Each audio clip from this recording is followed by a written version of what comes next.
Welcome back to Magoo's Reviews. All right, y'all, so this is my mild spoilers review for Thunderbolts. I finally got a chance to go see it last night. Sometimes it takes me a little longer to get to movie theaters nowadays because of my whole job situation. But, I'm a big superhero guy. Like I said before on my channel, I still collect comics and figures to this day, Marvel, DC, so on and so forth. Anything you can think of, man, I've been collecting since I was a kid. But as far as this movie goes, I thought it was a pretty solid movie. I thought it was a pretty cool movie. Now, it does, like I said, it's in line with the whole MCU nowadays and stuff like that. It's linear. So there are some things that are referenced from Captain America Brave New World that came out in February, the one with Anthony Mackie, Falcon, Captain America, and the Red Hulk.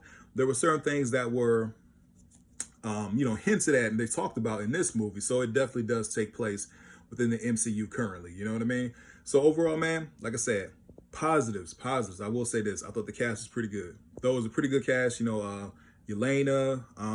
Red Guardian. I love David Harbour as a Red Guardian. I think he's absolutely hilarious. Very good, especially that mask. The mask looks funny on him, especially with the whole beard. So I like David Harbour. Of course, Bucky's in here. Bucky's been doing his thing since Winter Soldier. Sebastian Stan, who plays Bucky. You know what I'm saying? Ghost, she's in here. Just on top of, U.S. Agent. I like the guy who plays U.S. Agent a lot. I really do like his character. And now, Taskmaster. In here, I'll get to that scene briefly. And now, of course, the Sentry.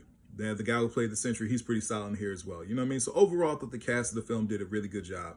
So they did a pretty good job, and then you see Yelena, she pretty much like takes on the leader role of the Thunderbolts and stuff like that. You see more of her backstory and stuff. And of course, the Thunderbolts, they're not like the Suicide Squad, but of course, the villains and, nobody wanted, of course, becoming a team and stuff like that.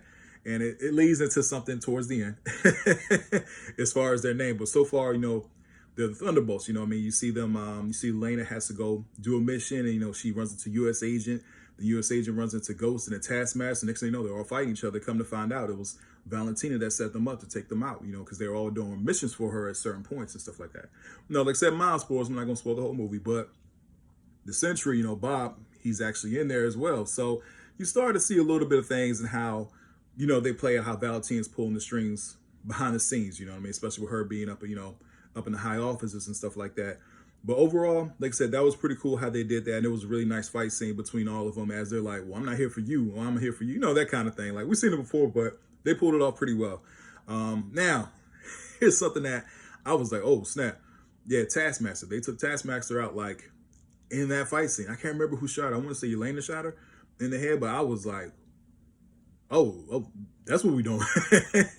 Took her out right then and there. So at that point, you see the team, which is now Sentry, Ghost, U.S. Agent, and, Yelena, like they're trying to get out of the situation where Valentina has them trapped.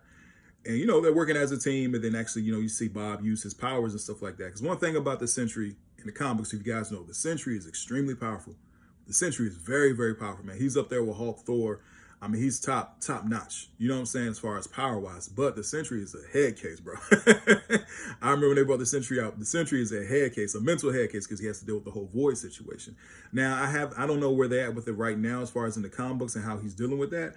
But at the same time, especially when he first started, the whole Void and how he has to battle against that was really prominent in the comic books and stuff. And they do pull that off pretty well in here. You know what I mean? And of course, as he's tries to get away from Valentina's men, he passes out as he gets up in the air, which is a really cool scene. You see how high he flies into the air, falls down and stuff. At that point, she's like, okay, well, this experiment that we were testing on, all these patients died except for him. So at that point, she wants to make him the Sentry. You're going to be the golden hero. You know what I mean? Like, we're going to market you as that. You know what I'm saying? Very similar to, like, The Boys, if you've seen The Boys and stuff. So yeah, man, that was, sorry, the call coming in. So that was pretty cool how they did that. That was really cool how they did that scene. Now, like I said, you see the team get together and like they're like, hey, man, we got to take down Valentina. Now Bucky's chasing after them. And then becomes a whole situation where Bucky's like, well, I'm going to turn y'all in because if I turn you guys in because you're supposed to be dead, then we could take her and, bring her out of office and stuff. So it was really cool. It was really cool how they did it and everything like that. Really cool action scenes. You go see them try to take down Valentina and stuff, And then they have a fight scene against the Sentry, which doesn't go well at all. There's nobody on that team that can beat him. Absolutely nobody. And that's something I'm going to get to later on in the video with the whole power scaling in these recent Marvel movies, especially with the villains compared to the heroes, right? So yeah, man. I mean, like I said, it was a pretty solid film. Like I said, I don't want to spoil too much of it, but there's a whole big fight scene at the end with the Sentry and the mentally how they have to get over their past, their stuff and everything that they dealt with, because as soon like great example, like as soon as like a couple of them touched them or whatever, made contact, they started to see their past and see him in there. Like I said, the Sentry, he's a head case, even though he's powerful as I don't know what. And towards the end, after they saved the city and stuff like that, now Valentina, what's the word I'm looking for? She announces them as the new Avengers, because the whole thing is we need an Avengers, you know what I'm saying? Like in Captain America Brave New World 4, you see like, Sam talking about that, bringing the Avengers back, and a whole Avengers team. And now towards the post-credit scene, you see like Sam and, Bucky and stuff like that. They're not seeing eye to eye because there's the new Avengers and he's copywriting the name. And it's a whole lot of stuff, you know what I mean? So overall, like I said, it was pretty solid. Like I said, and the new Avengers in the comic books, when it first came out, I want to say the team was like Black Widow. She was, not Black Widow, I'm sorry. Captain Marvel, you know what I'm saying? She was, the head of the team at the time. And then, of course, you had Iron Man, I'm going to say Ares. Sentry was on that team, if I remember correctly. Sentry was on that team. So it was a pretty powerful team. Now, it didn't last too long, but I remember I have those comic books when they first came out. You know what I mean? So overall, like I said, pretty solid film. One thing I will say as far as the negatives, not necessarily a negative, but the film is very cliche as far as like the beats in the story. It's very cliche. Like great example in Avengers 1, you see the team come together. They have, they're like everybody's different and stuff like that. They all come from different backgrounds. The next thing you know, they have a disagreement and stuff. Team breaks up. Team comes back to save the city. Same thing you see in Guardians of the Galaxy. So it's the story beats are very the same as far as like the Marvel team movies that you have seen. You know what I mean?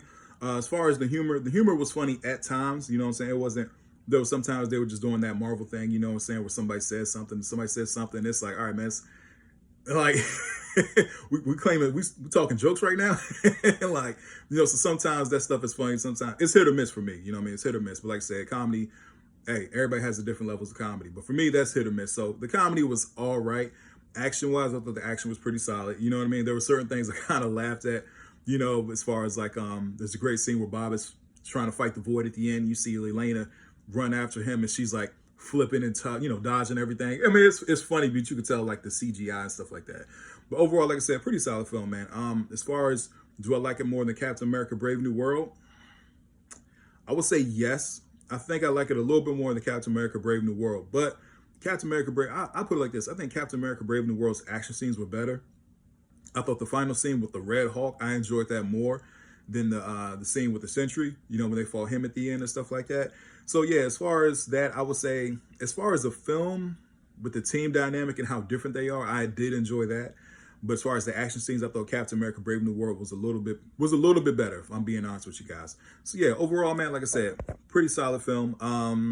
Now, as far as the end credit scene, now here's a theory of mine. I could be completely wrong. This is a theory, but you see the new Avengers. They're up in the Avengers tower and stuff like that, and they're all speaking to each other.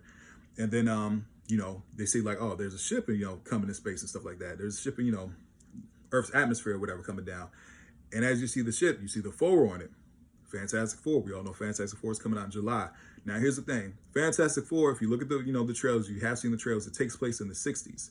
So they're in a different multiverse, you know what I'm saying? Like Norrin Rad, who's the original Silver Surfer, it's a female in that,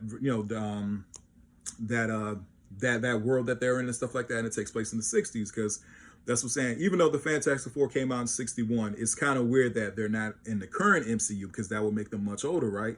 All right, here's my theory. So you see the ship coming down. So my theory is at the end of Fantastic Four, I could be completely wrong, Galactus destroys that world. Galactus destroys that world, and actually Doctor Doom has some kind of hand in it. Robert Downey Jr. is Doctor Doom because he's like a multiverse Doctor Doom. I got a feeling that that's what's going to happen. You see the Fantastic Four actually escape that multiverse, and that's how they come into the main timeline. Because when I saw the Thunderbolts and I saw the ship, I was like, well, if this is the same Fantastic Four from the movie, that means their world has to die. You know what I'm saying? Or, pretty much, Galactus does destroy it at the end of the Fantastic Four movie that comes out in July. So that's my theory on it, how they get into the main timeline, and then they're going to have a whole thing of, being there in the current Marvel universe. So it's going to be very interesting to see. I'm definitely going to check out Avengers next year. We're going to see how Fantastic Four all ties into this, with the X-Men. So yeah, when I saw that Avengers cast, it definitely got me excited, you know, because the Fantastic Four is a part of it. So yeah, man, we definitely gonna see. Like I said, Thunderbolts. Those are a pretty solid movie, man. I'm gonna go 8 out of 10. Those 8 out of 10. You know, yeah, 8 out of 10. I ain't gonna go 7.5. Those are 8 out of 10. Pretty solid film. Anyway, tell me what you guys think about it if you have seen it. You know, put your comment in the comment section. Did you like it? Didn't you like it? Did you think Captain America was better? Where would you place it as far as like the Marvel team movies? You know what I'm saying? Do you place it over the Avengers films? You know, how about like the original X-Men movies? You know what I mean? Like, how about Guardians of the Galaxy? Where do you place Thunderbolts as far as like your team movies and stuff like that? Anyway, please don't forget to like, share, and subscribe to the channel. Hope everybody has a blessed day. I'll see you guys soon. Have a good one.